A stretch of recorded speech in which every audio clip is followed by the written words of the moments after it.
Terra's Story, Chapter 19.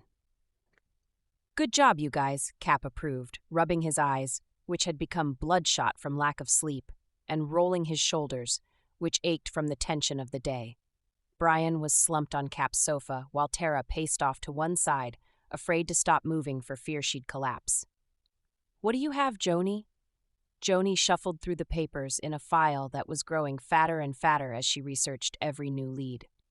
"A lot of loose ends, Cap. These two piloting the drone seem to be petty players who don't really know anything about who's behind the bigger plan.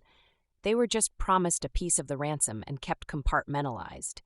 Their job was to monitor activity at the water plant and feed the information to their contact, who happens to be one of the names we got from Handy, Doc. From what Terra and Brian got, Hong Nu and Chong Che were higher up the food chain, but on an unrelated assignment, the money skimming. Their only connection to this blackout seems to be connecting their handlers to the ransomware experts. They know only the basics of the bigger plan and not who designed it. They sort of assumed the big guns have the same intent they do, which is to take down oppressive governments. They weren't interested in what this project would do locally, except as a model to use in China and other places with bad human rights violations. They're feeling the sting of being played and then sacrificed to the authorities. They were both here on student visas and are facing deportation, which could get ugly at the other end.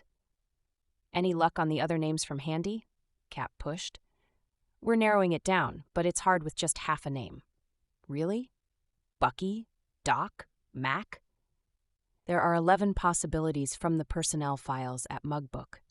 At the 3 major internet providers, we have 5 possibles at one, 7 at another, and 4 at a third. We got lucky at the water plant, found an Adam Buckman, who's a PhD in molecular biology. He's in charge of the department that maintains water quality with chemical balance and all that. We have some strong possibles at the power company, too. There's a McAllister, a McAfee, and a McAlvaney. This is interesting, Cap. McAlvaney is a night watchman. The other possible, McAllister, is operations manager." Cap leaned back in his big chair and plopped his feet on the desk, the pencil in one hand tapping the palm of his other. "Seems to me, my gut is telling me the internet providers are peripheral. They're down, too, and except for being the delivery service for the ransom and possible targets to increase pressure to pay, they've got more to lose by being in on something like this than a windfall from the ransom." "I agree, Cap," Brian interjected, his eyes opening as he sat up on the sofa. He grinned.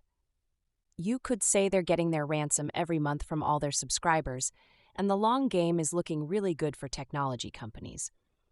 I think our focus should be on the power grid and the water plant. That's where the most damage is being done."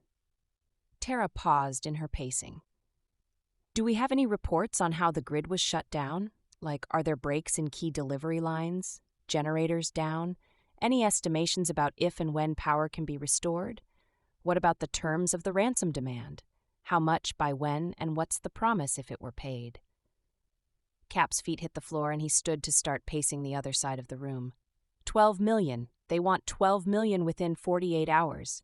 Or they say they'll blow the grid to smithereens and dump enough chemicals in the water reservoirs to make them unusable for at least 6 months. And they'll release a virus into the computer systems that run the whole shebang. They claim if the ransom is paid, they'll restore power within 12 hours and leave the water supply untouched. Once power is back on, the water system will restore supply from the tanks right away and the purification ponds within another week. They all stared at him. "How was the demand made?" Terra wondered. Joni answered. "It came in through a text message to the mayor and to the COO of the power company simultaneously." "And to me," Cap added, his voice rough and tired. "The message I got was to check with the mayor and Albright over at the power company to know for sure the threat is legit and to not let my people gum up the works or there'd be hell to pay." The silence in the room grew as they all registered that bit of information. "You mean they actually threatened the police? Told you to back off or lay low?" Terra demanded. Cap's big shoulders heaved as he sucked in a deep breath and blew it back out, but he didn't bother to answer. "Clearly whoever this is doesn't know you very well, Cap," Terra insisted. "Terra," Joni interjected, her voice quiet.